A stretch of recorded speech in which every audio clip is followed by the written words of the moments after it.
जी बेटा lab complete हो गई।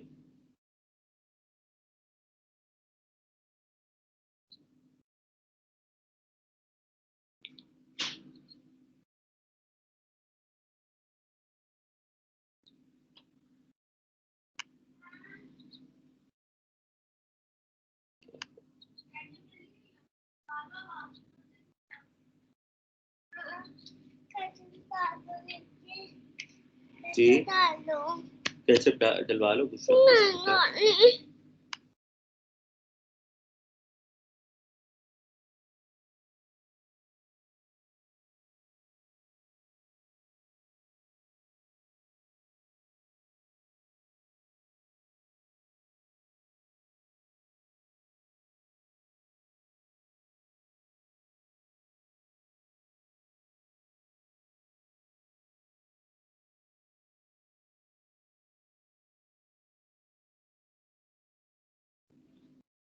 जी बेटा लैब ठीक हो गई कि नहीं?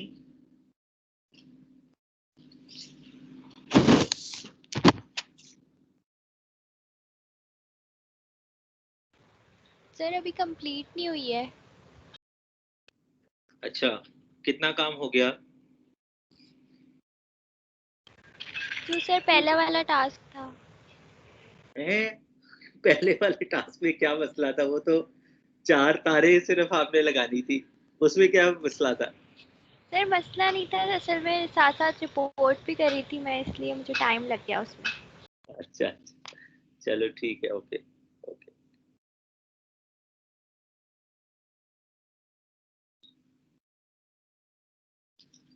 अच्छा चलो ठीक है बेटे, शुरू करते हैं।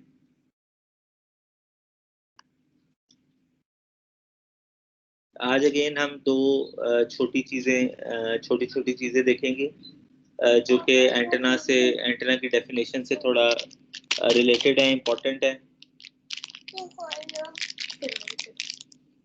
उसमें से एक चीज तो कल हमने ऑलरेडी शुरू की हुई थी, विच इज मल्टी बैंड या वाइड बैंड एंटेनास। ठीक है, उसको हमने देखना है। कल हमने ऑलरेडी मल्टी बैंड एंटेनास देख लिए हुए हैं, अब हम आज जरा वाइड बैंड एंटेनास को देखेंगे।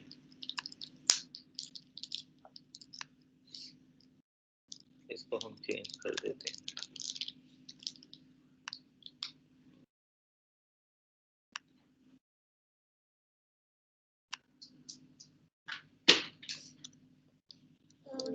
तो होपफुली आपको परसेंटेज बैंडविड्थ का कॉन्सेप्ट समझ लग गया होगा, और आपको ये भी पता चल गया होगा कि if we are designing a multi band antenna तो what is the logic behind it. दूसरी जो चीज है, अब हमने we have to see how wide band antennas operate, and उसमें और मल्टी बैंड एंटेना में क्या बेसिक ऐसा डिफरेंस है जो कि उनको मुनफरिद करता है एक दूसरे से in terms of their operation and in terms of their response।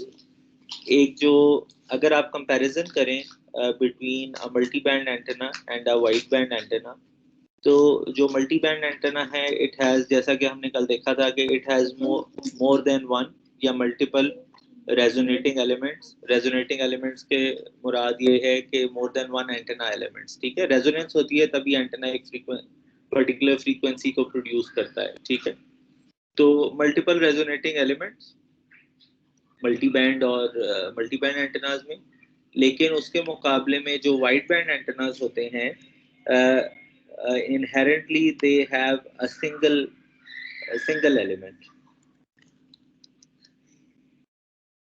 ठीक है, then because you have more than one element,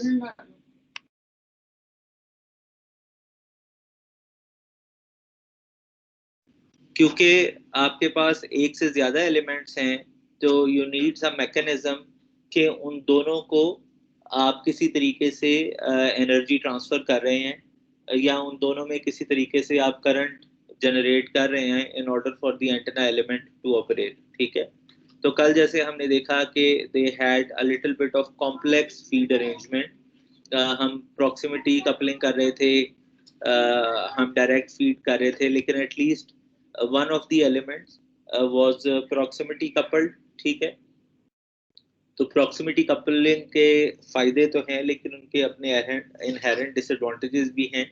अभी हम उस डिस्कशन में नहीं जाते, लेकिन अभी हम आगे जाके देखेंगे कि in comparison to a multi band antenna, जो वाइड बैंड एंटेना है that has a simple feed arrangement. Multi band antenna is usually designed for multiple applications, और जो वाइड बैंड एंटेना है that is usually designed for a single application where there is a large bandwidth requirement. ठीक है, तो इस तरह से जो मल्टी बैंड एंटेना है उसमें ये बात लिखी गई है कि मल्टीपल फ्रीक्वेंसी रिस्पॉन्सेज, या जो हमारा रिफ्लेक्शन कोफिशिएंट है उसमें you are able to provide natural filtering, लेकिन जो वाइड बैंड एंटेना है उसमें ऐसा नहीं है। लेट मी शो यू कि इस बात का क्या मतलब है।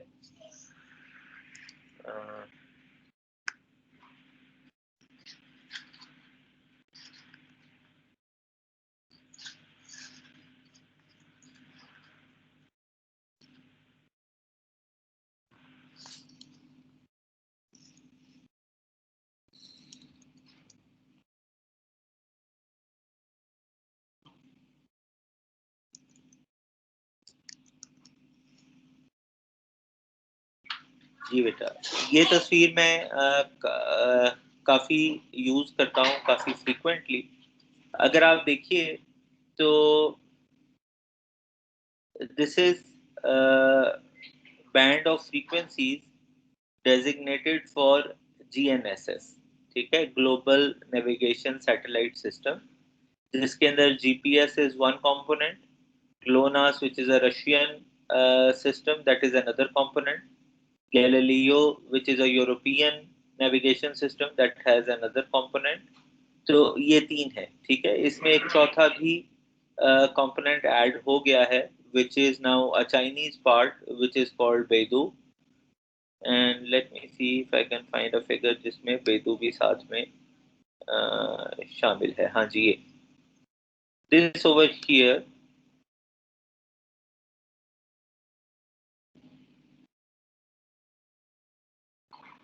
जी।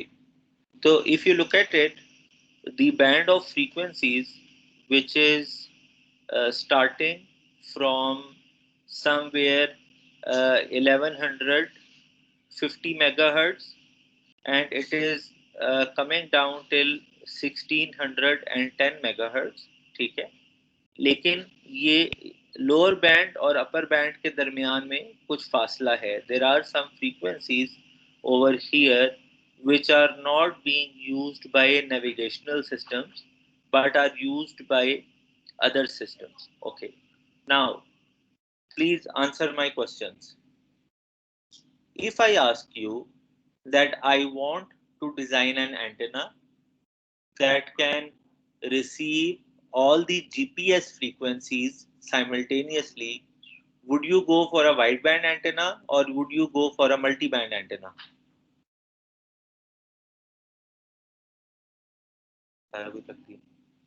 बुशरा के बाद येलो कराएगा, उसमें येलो थैले में। क्यों बेटा, what is your answer? If I want to design an antenna which is capable of receiving all GPS frequencies, what should I prefer? Should I go for a multi-band antenna? Should I go for a wide-band antenna?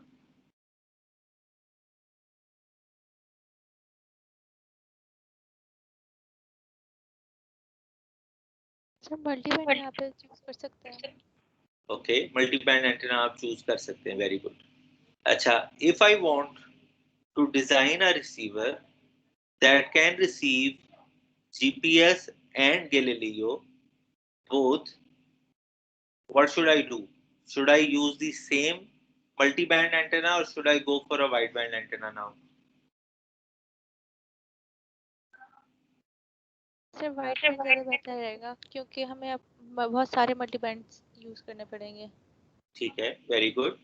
अच्छा, तो if I go for a wide-band antenna, what is the possible disadvantage that I have over a multi-band antenna in terms of receiving frequencies and receiving signals.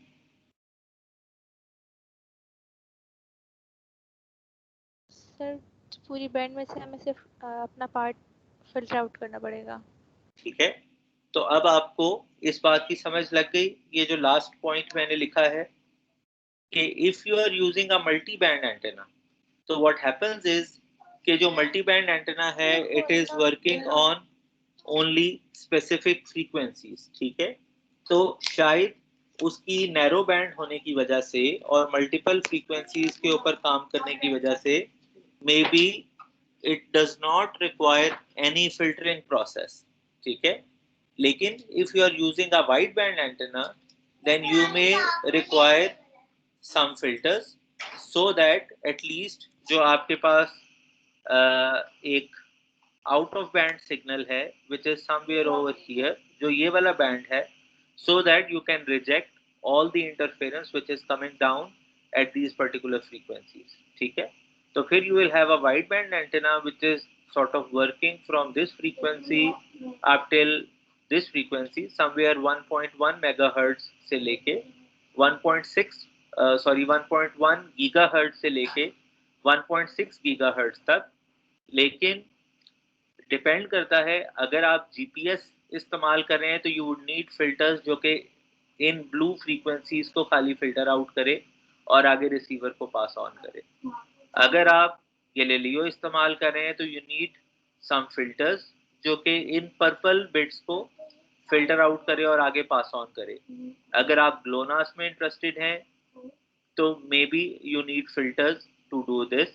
तो एक wide band antenna उसका अपना advantage है, because एक single antenna, say for example if you are an antenna manufacturer, तो you would say कि यार अच्छा ये मेरा एक ऐसा जेनेरिक एंटेना है, ये सारी के सारे जीपीएस सिस्टम्स के साथ काम करेगा, आप कोई भी सिस्टम इसके साथ लगा लें. ठीक है, किसी भी सिस्टम के साथ लगा लें, it will be able to receive the signals from there. ठीक है, and if I tell them कि यार अच्छा इफ यू, अगर आप इसको किसी के लिए स्पेसिफाई करना चाहते हैं तो these are some additional filters जो कि आपके सिग्नल को चैनलाइज कर देंगे फॉर डिफरेंट एप्लीकेशंस या सिस्टम्स. जीपीएस को अलहदा कर देंगे, गैलीलियो को अलहदा कर देंगे, ग्लोनास को अलहदा कर देंगे और बेदो को अलहदा कर देंगे. ठीक है, तो इस तरह से. तो this is the comparison. Okay, now this is one of the candidates of a wideband antenna. It is called a bow tie. ठीक है, and bow tie is very, आप यूँ कह लें, is the name that is given due to the shape of the antenna. ठीक है, it's very obvious कि इसका नाम एक bow tie antenna होना चाहिए. ये देखने में आपको किस तरह के एंटेना से, किस नैरो बैंड एंटेना से मिलता हुआ लग रहा है by looking at its shape.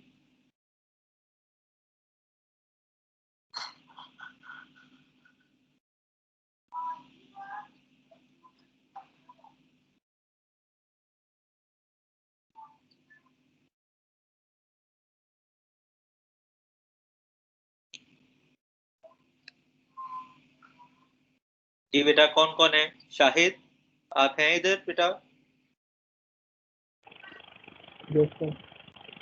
अच्छा, तो बेटा मेरे इस आंसर का जवाब, क्वेश्चन का जवाब दें जरा प्लीज.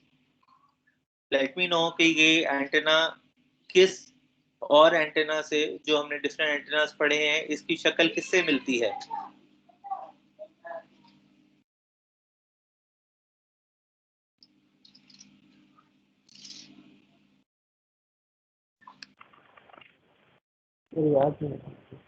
ठीक है, मैं आपको बता दूंगा. सॉरी बेटा. जी जी बेटा जरा सिमिलैरिटी फाइंड आउट करें ना. देखिए आपको ये नजर ये आ रहा है कि यहाँ पे दरमियान में एक फीड है और इस एंटेना के दो पार्ट्स हैं. फीड का एक हिस्सा अपर पार्ट के साथ कनेक्टेड है और एक हिस्सा लोअर पार्ट के साथ कनेक्टेड है. व्हाट डू यू थिंक, कौन सा ऐसा एंटेना है जो कि दो पार्ट्स में होता है, सेंटर से फेड होता है, फीड का एक हिस्सा ऊपर और एक हिस्सा नीचे कनेक्ट हुआ होता है? कौन सा ऐसा एंटेना बेटा? डाइपोल। ठीक है, तो ये हमें शाहिद साहब क्यों नहीं बता पा रहे थे कि ये ऐसा क्यों है? अच्छा, it looks like a dipole antenna, ठीक है, और ऐसे ही है, दिस इज वन एलिमेंट, ठीक है, this is another element, okay, लेकिन इसको हमने बो टाई में कन्वर्ट किया है, तो इसकी क्या इफादियत हो सकती है? What do you think is the benefit?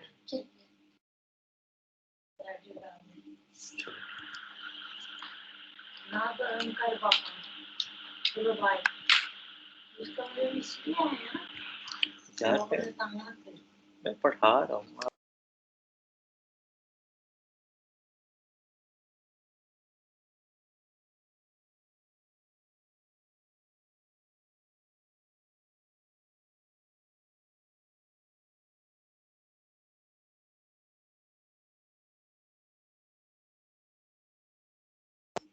जी बेटा,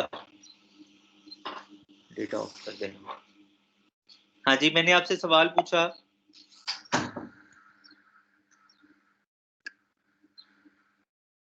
इस डाइपोल से, एक नॉर्मल स्टैंडर्ड डाइपोल से आपको क्या फर्क मालूम हो रहा है इसमें? इसका एरिया इंक्रीज किया हमने। इसमें एरिया इंक्रीज किया है हमने, वेरी गुड। इसमें हमने जब एरिया इंक्रीज किया है, तो if I ask you, let us start by using a multi-band antenna.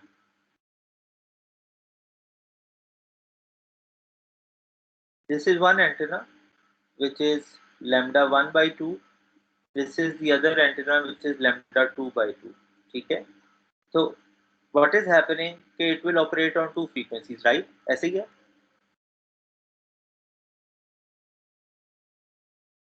जब मैं इनको देखूंगा, इनका रिफ्लेक्शन कोएफिशिएंट देखूंगा, तो I will see something this, ठीक है, this is f1, जो बड़ा है उसकी फ्रीक्वेंसी कम होगी, this is f2 and this is f1, ठीक है, in terms of the size, ठीक है। If I want to bring this f1 closer to f2, या अगर मैं इस f2 को क्लोज लेके जाना चाहता हूँ f1 के, तो मुझे क्या करना चाहिए? Say for example I want to take this f2 near to this f1, मैं इसको क्लोज करना चाहता हूँ, इसके पास करना चाहता हूँ। अभी ये दोनों काफी डिस्टेंस पे हैं, ये दोनों फ्रीक्वेंसीज, इनके दरमियान में खासा डिफरेंस है, मैं क्या कर सकता हूँ? How can I take it close? Sir length close कर दे लैम्डा 1 by 2 की, तो मैं क्या करूँगा, मैं ये जो लैम्डा 2 है, इसकी लेंथ को मैं डिक्रीज करूंगा और इसके काफी पास ले आऊंगा, ठीक है। जैसे जैसे मैं इसकी लेंथ को डिक्रीज करूंगा, मेरी जो ये f2 वाली फ्रीक्वेंसी है, ये आगे जाना शुरू हो जाएगी, ठीक है। If I bring it very close, तो I will get sort of this response, ऐसे ही है ना, जिसमें this is because of first element and this is because of the second element, ठीक है। लेकिन अगर मैं -10 dB की लाइन के पर्सपेक्टिव से देखूं, तो क्या अब ये मल्टी बैंड एंटेना है या वाइड बैंड में कन्वर्ट हो गया है? मैंने बैंड, उसकी बैंडविड्थ इंक्रीज कर दी है क्या? जी सर। ठीक है ना।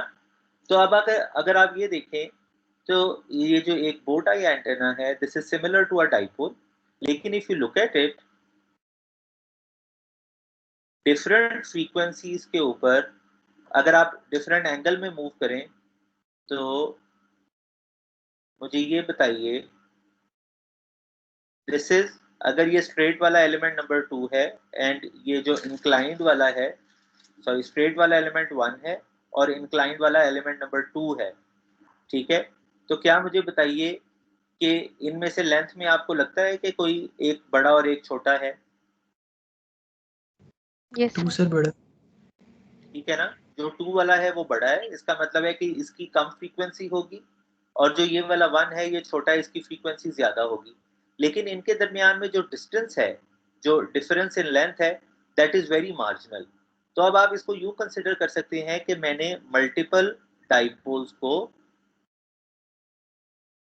जिसमें बहुत कम कम कम फर्क है, उन मल्टीपल डाइपोल्स को मैंने एक ही स्ट्रक्चर के अंदर कंबाइन कर दिया है। ठीक है, मल्टीपल डाइपोल्स को मैंने एक ही स्ट्रक्चर में कंबाइन कर दिया है। तो इससे क्या होगा कि मेरी अपनी जो बैंडविड्थ है वो इंक्रीज कर जाएगी। ठीक है, बात समझे या नहीं समझे? ओके और जी नॉट? सर समझ गए। Okay, very good, thank you. अच्छा, यही जो बो टाई है इसको मैंने टर्न स्टाइल में कन्वर्ट कर लिया, मतलब 2 की जगह 4 एलिमेंट्स इस्तेमाल कर लिए, 1 2 3 4। इसकी एक और वजह है, अगेन सर्कुलर पोलराइजेशन के लिए मैंने किया है। सर्कुलर पोलराइजेशन कैसे अचीव हो सकती है वो हम आगे जाके देखेंगे। ठीक है, तो सेम एंटेना की एक और एक्सटेंशन है। तो 1 and 3 are complementary elements, 2 and 4 are complementary elements. ठीक है, ये एक डाइपोल और एक ये दूसरा डाइपोल, लेकिन दोनों वाइड बैंड बो टाई शेप डाइपोल्स हैं। ठीक है, ओके। एक और antenna which is a wideband antenna, that is a spiral antenna. किताब में अगर देखें तो एक चैप्टर है ऑफ वाइडबैंड एंटेनास, जिसमें कुछ एंटेनास है जिनको फ्रीक्वेंसी इंडिपेंडेंट कहा गया है। ठीक है, जिसका मतलब ये है कि उनकी फ्रीक्वेंसी इतनी ज्यादा वाइड है कि theoretically they have an infinite bandwidth. ठीक है, तो spiral antenna is one of the antennas जिसकी फ्रीक्वेंसी, जिसकी बैंडविड्थ काफी ज्यादा है। This is also a method of writing percentage bandwidth 30:1, जिसका मतलब ये है कि इस तरह से, तो this is f2 minus f1 and this is the center frequency. So if at any center frequency the bandwidth would be 30%. ठीक है, आप इसको ऊपर ले जाए नीचे ले जाए तो उसके हिसाब से आपकी बैंडविड्थ जो है वो स्केल हो जाएगी। ठीक है, ओके। जो हाफ पावर बीम विड्थ है 60 डिग्रीज टू 7 डिग्रीज, डायरेक्शनल है, अपर हेमिस्फीयर में है। 2 तरह के स्पाइरल्स एग्जिस्ट करते हैं, log spiral and Archimedean spiral. शक्ल इनकी इस तरह से है। Again if you look at it, it is a very large length dipole. ठीक है, और उसको इस तरह से स्पाइरल कर दिया गया है। ठीक है,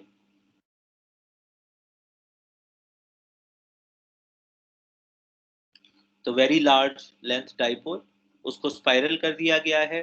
सिर्फ फर्क ये है कि again now if you look at it, इन दोनों में फर्क ये है, I think this is a log spiral. जैसे जैसे उसकी लेंथ बढ़ रही है वैसे वैसे उसका एंगल या सरफेस एरिया भी बढ़ रहा है। ठीक है, और इसमें this is I think Archimedean spiral, और इसमें जो है वो सिंगल लेंथ है। लेकिन again what do you think about the polarization of this antenna? What do you think? Should it be a linearly polarized or circularly polarized? What do you think?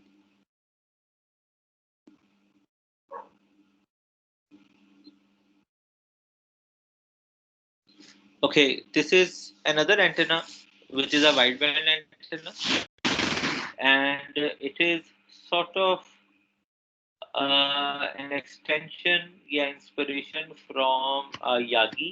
ठीक है, लेकिन actually this is an array of dipoles. ठीक है, लेकिन अभी जिस तरह आज आपने अपनी लैब में किया कि you had 4 dipoles and all of them they had an independent feed. ठीक है, उसको हम कहते हैं पैरेलल फेड। और पैरेलल फेड का क्या मतलब है वो हम चलें अभी थोड़ी देर में देख लेंगे, या आज के लेक्चर में अगर टाइम मिला तो देख लेंगे, या नेक्स्ट लेक्चर में। यहाँ पे क्या है कि these dipoles are serially fed. एक सेंट्रल फीड है, तो the current is going to this, थोड़ा करंट इसमें चला गया, फिर थोड़ा करंट इसमें चला गया, थोड़ा करंट इसमें चला गया, तो हर नोड पे करंट जो है वो डिवाइड हो रहा है। ठीक है, लेकिन ये जो डिफरेंस इन लेंथ है एंड जो डाइपोल के अपने दरमियान में डिस्टेंस है, it has been defined in a way कि difference in length between consecutive dipoles and distance between consecutive dipoles वो एक लीनियर फैशन में जो है वो चेंज हो रहा है, ठीक है। अगर आप इस रिलेशन को फॉलो करते हैं तो ये वही काम बनेगा जो मैं आपको कह रहा था कि you have two distinct frequencies for two different dipoles, लेकिन by choosing your lengths and distances in this manner, you bring these dipoles very close to each other so that you have sort of इस तरह से कुछ response and now you have a wider bandwidth अगर आप उसको -10 dB वाले perspective से देखें, ठीक है। तो this is what you get. So this is a log periodic antenna.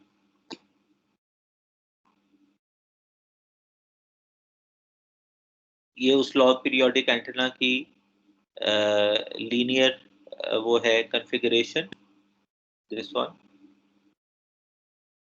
And I am thinking कि जो आपकी नेक्स्ट लैब होगी that would be on designing a log periodic antenna, ठीक है, so that you get to know कि एक wide band antenna कैसे design किया जाता है, उसको कैसे फीड किया जाता है। विल सी कि how we can do serial feeding, is there any mechanism of doing serial feeding in NEC4.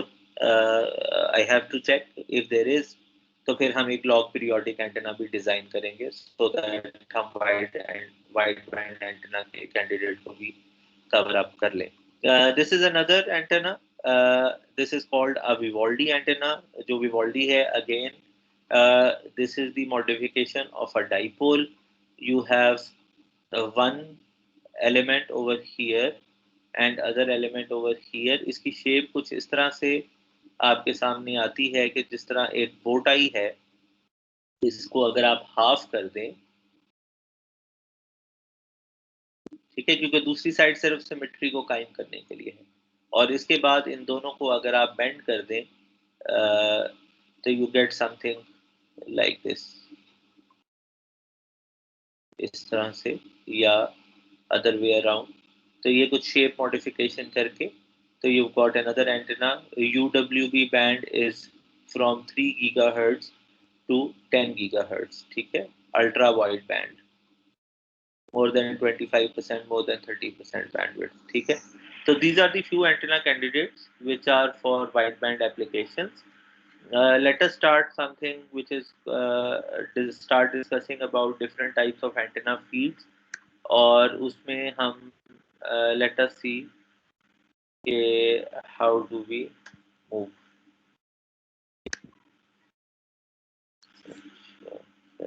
Okay.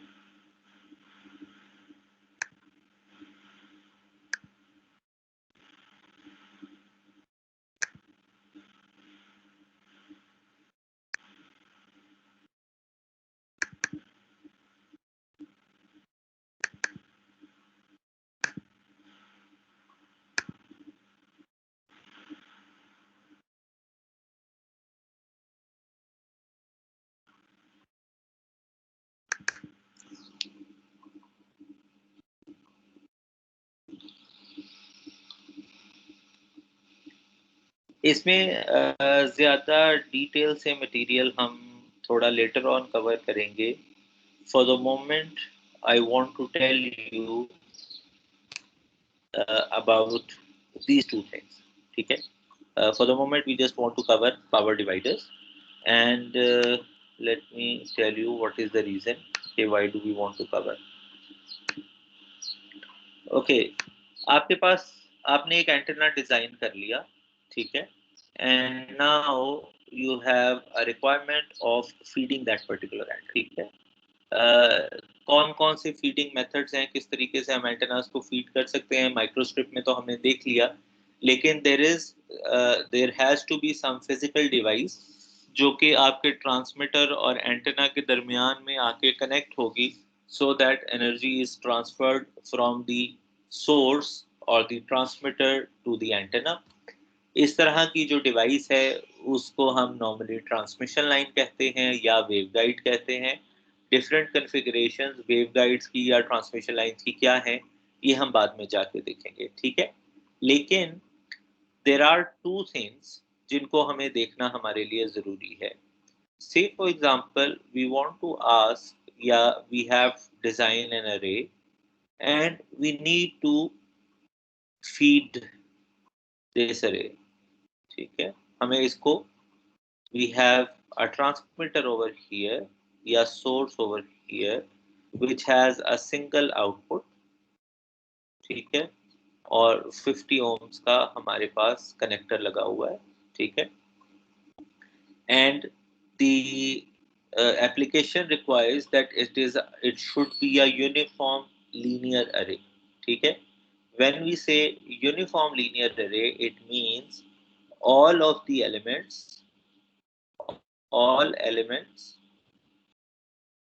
have same magnitude. मतलब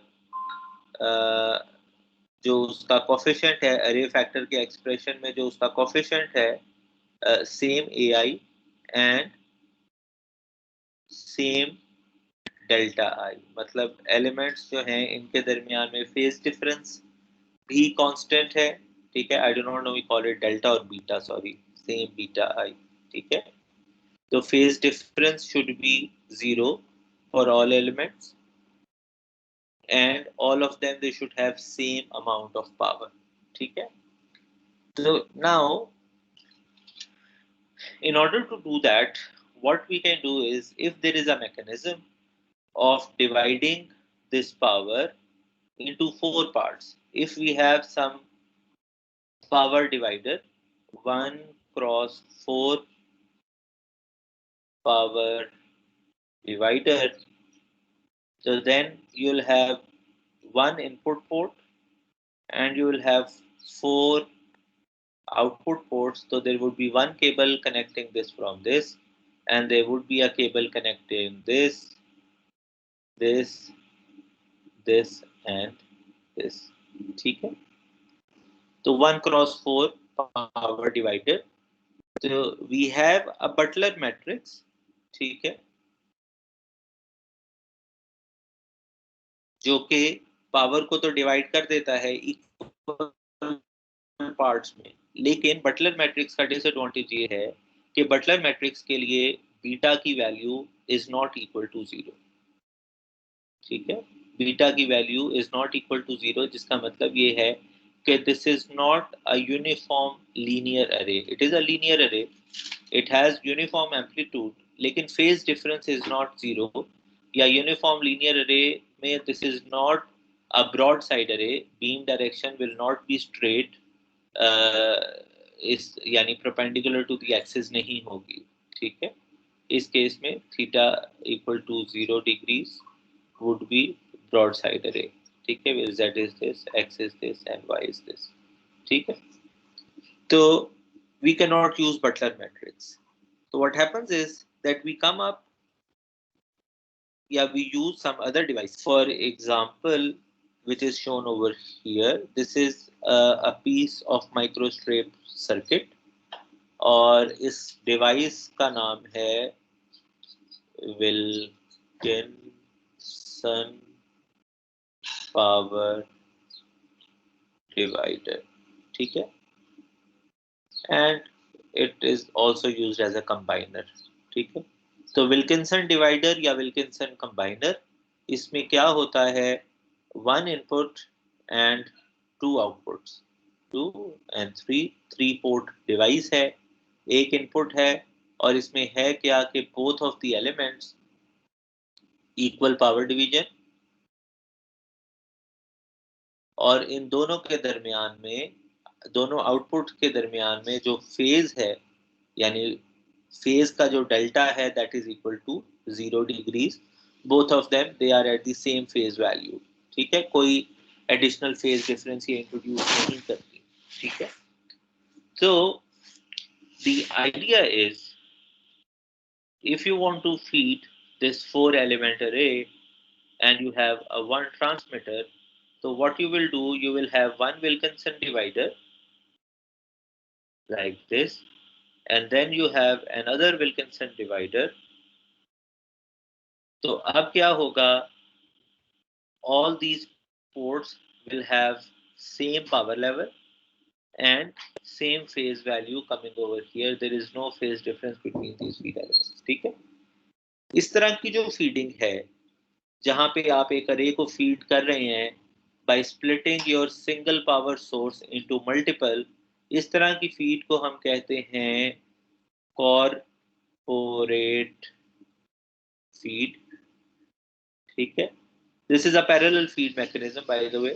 ठीक है, हम इसको पैरेलल फीड भी कह सकते हैं, लेकिन इसका एक टेक्निकल नेम है which is called corporate feed. और ये कॉर्पोरेट फीड इस वजह से है क्योंकि जो कॉर्पोरेशंस होती हैं उनमें हायरार्की इस तरह से होती है कि normally you have a CEO and then under that CEO you board members, ठीक है, डायरेक्टर 1, डायरेक्टर 2, और फिर हर डायरेक्टर के नीचे कुछ मैनेजर्स होते हैं। तो हायरार्की में पावर्स जो हैं वो डिवाइड हो रही होती हैं। ठीक है, तो that's why this is called corporate combining या कॉर्पोरेट फीड, इस तरह से हम कहते हैं, लेकिन effectively this is a parallel feed. ठीक है, डिजाइंड फॉर एन अरे एंटेना।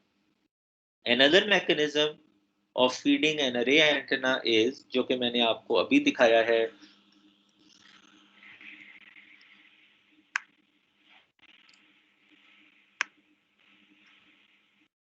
another mechanism जो कि मैंने आपको अभी दिखाया है, by using a serial feed. Say for example you have an array of microstrip elements. ठीक है, again one method is to feed like this by using corporate combining, लेकिन there is another method which is a serial feed method. ठीक है, you come over here, then you combine this, and so this point is connected to the source. ठीक है, तो power to the first element, power to the second element, third element, fourth element. ठीक है, what do you think, what is the disadvantage अगर मैं आपसे ये पूछूं कि कंपेयर करें कॉर्पोरेट फीड को और सीरीज फीड को, इसमें से कौन सा आपको लगता है बेहतर है और कौन सा बुरा है, या दोनों का एक एक एडवांटेज और एक एक डिसएडवांटेज बताएं over one and other. What do you think, आपके ज़हन में कुछ आता है?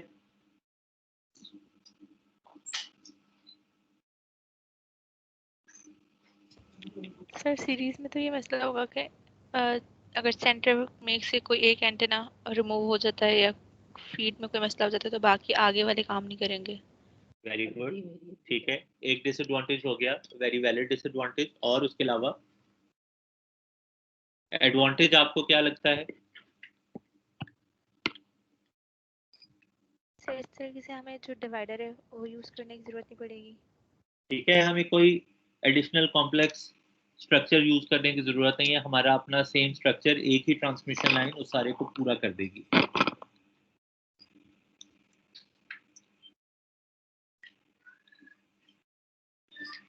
अगर सीरीज फीड में मैं आपसे ये कहूँ, जो आपने डिसएडवांटेज बताया वो काफी वैलिड है, मुझे ये बताइए कि अगर आप इंडिविजुअल एलिमेंट्स के दरमियान में फेज डिफरेंस को कंसिडर करें तो आपका क्या ख्याल है?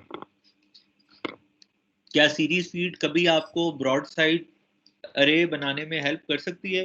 Can you ever make a broad side array by using series feed technique?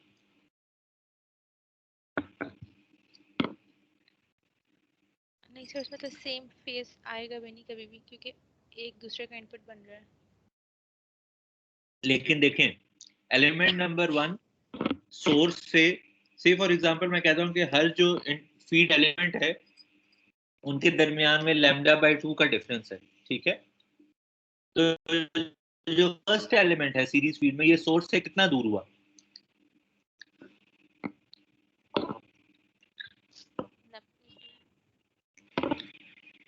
ठीक है, सेकंड एलिमेंट कितना दूर हुआ?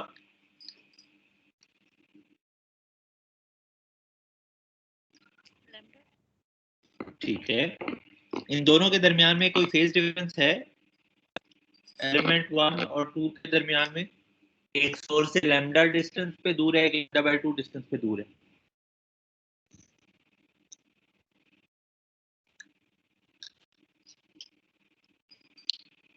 एलिमेंट 1 और 2 के दरमियान में क्या फेज डिफरेंस हुआ?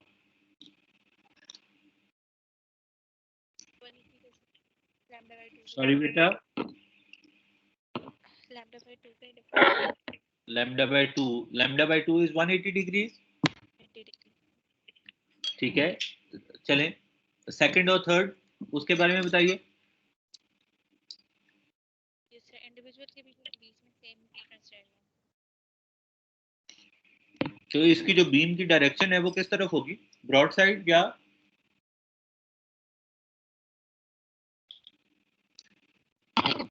क्या इसकी बीम ब्रॉड साइड पे होगी?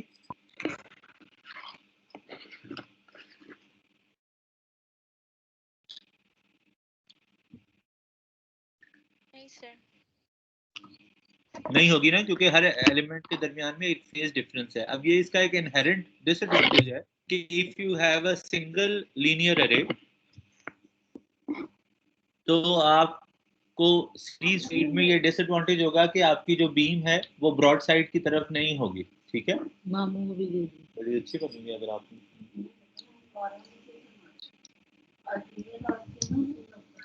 तो ये एक डिसएडवांटेज है। ये डिसएडवांटेज प्लेनर अरे में खत्म हो सकता है, ठीक है, लेकिन again it is not the scope, तो उसको अभी हम डिस्कस नहीं करते। ठीक है, ओके। अच्छा, अब एक और चीज, लेट अस यूज, तो पहले वाले कंपोनेंट को हमने देख लिया कि हम पावर डिवाइडर को किस वजह से इस्तेमाल कर सकते हैं और एंटेनास के अंदर पावर डिवाइडर्स की क्या इंपॉर्टेंस है। ठीक है, जहां कहीं पे भी अरेज होंगी वहां पे probably we would need to introduce a power divider. जो सेकंड कंपोनेंट है यहाँ पे आपके सामने, this is a hybrid coupler, a 90 degree coupler, जो कि आज आपने बटलर मैट्रिक्स में इस्तेमाल किया है। अगेन जैसा कि मैंने पहले आपको बताया, if this is the input तो these two are the outputs, output 1 and output 2। और जो ऑपरेशन है वो इसका ये है कि दोनों आउटपुट्स में इक्वल पावर डिवीजन, लेकिन 90 डिग्रीज का फेज डिफरेंस। ठीक है, दो कंसेक्यूटिव आउटपुट में। अब इसको हम कहाँ पे इस्तेमाल कर सकते हैं, this we have to C.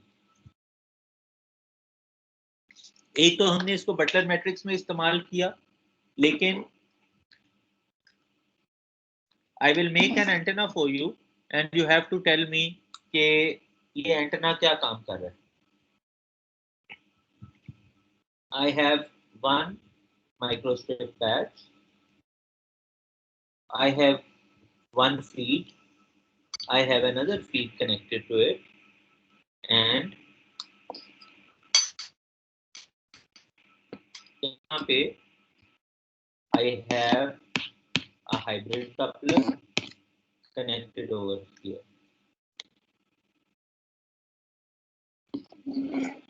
Please tell me, what do you think about the polarization of this antenna?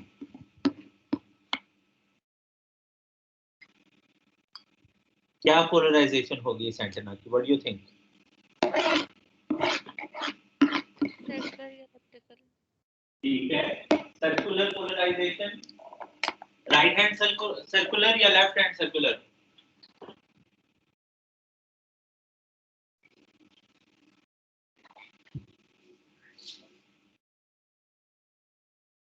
ये जनाब, राइट हैंड सर्कुलर या left hand circular? Sir Butler matrix से सेकंड वाले पे 90 डिग्री का शिफ्ट आता है। देखें, I think you are going in the right direction, लेकिन the point is, if you feed from this side, then this branch is at 0 degrees, this branch is at 90 degrees. ठीक है, इस पे पहले ट्रांसमिशन शुरू हो जाएगी, तो हॉरिजॉन्टल पोलराइजेशन पहले शुरू हो जाएगी और वर्टिकल पोलराइजेशन बाद में शुरू होगी। तो आपका जो फेजर है, आहिस्ता आहिस्ता ये वाली पोलराइजेशन कम होना शुरू हो जाएगी और वर्टिकल पोलराइजेशन बढ़ना शुरू हो जाएगी। ठीक है, तो आपका जो फेजर है, it will start moving in this direction. ठीक है, तो probably if you feed from this one, तो you will have LHCP. If you feed from this one, branch number 2, तो vertical will start first, Aahista Aahista vertical कम होगी और horizontal बढ़ना शुरू हो जाएगी। तो your polarization will start moving in this direction. ठीक है, RHCP. ठीक है, समझ लग गई बात आपको? जी सर। तो हम एंटेनास के अंदर 90 डिग्री हाइब्रिड को यूज करते हैं mainly to generate circular polarization. This is not the only method, there are some other methods as well जिनके जरिए से आप सर्कुलर पोलराइजेशन को जनरेट कर सकते हैं. लेकिन हाइब्रिड कपलर में you have an advantage, hybrid coupler में यू हैव एन एडवांटेज कि आप LHCP और RHCP इनको आपस में स्विच कर सकते हैं. ठीक है, okay, there is another antenna. Tell me how it is working and what is the polarization.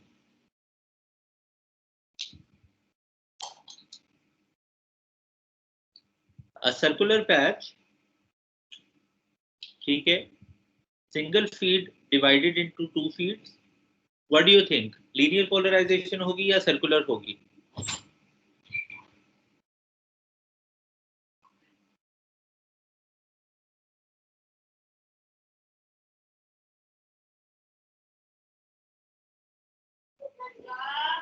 क्यों बेटा, लीनियर होगी या सर्कुलर होगी?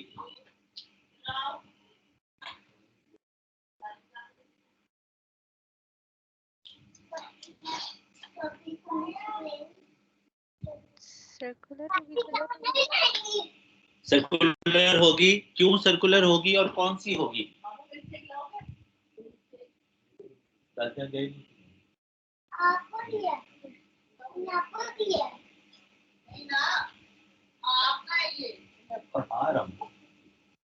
जी बेटा, क्या आंसर है आपका? अच्छा, इनपुट तो दोनों पे हम सेंड कर रहे हैं, लेकिन एट अ टाइम होगा ना ये तो. देखिए, ये आपका जवाब सही है कि सर्कुलर पोलराइजेशन होगी. उसकी वजह ये है कि अगर आप ये देखिए तो यहाँ से लेके यहाँ तक का डिस्टेंस फर्क है और यहाँ से लेके यहाँ तक का डिस्टेंस ज्यादा है. सर्कुलर उस कंडीशन में होगी इफ आई से कि phase difference of line number 1 जो कि यहाँ से यहाँ तक है and phase difference of line number 2, अगर ये फेज डेल्टा जो है इफ इट इज 90 डिग्रीज तो then it is yes circular polarization. ठीक है, अब राइट हैंड होगी या लेफ्ट हैंड होगी तो ये डिपेंड करता है कि वर्टिकल ब्रांच का फेज कम है या हॉरिजॉन्टल ब्रांच का फेज कम है. ठीक है, तो किसी एक ब्रांच का फेज कम होने की वजह से एक तरह की पोलराइजेशन होगी और दूसरी ब्रांच का फेज कम होने की वजह से दूसरी तरह की पोलराइजेशन होगी. ठीक है, गॉट माय पॉइंट? चलें, ओके. तो कल मुझसे बच्चों ने पूछा, मेरे घर के बच्चों ने, कि आपके क्लास में सिर्फ एक ही स्टूडेंट है. तो मैंने उनको कहा क्यों? तो उन्होंने मुझे कहा कि हमेशा सिर्फ एक ही स्टूडेंट जो है वो जवाब दे रही होती हैं, तो आप शायद एक ही बच्ची को पढ़ाते हैं.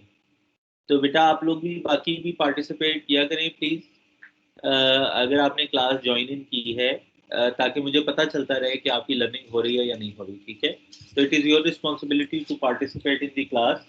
It is my responsibility to teach to you. तो मैं अपनी रिस्पॉन्सिबिलिटी पूरी कर रहा हूँ. आप लोग प्लीज़ मैक्सिमम पार्टिसिपेट किया करें. अगर कोई सवाल है तो मुझे बता दीजिए, अदरवाइज हम क्लास ख़त्म करते हैं.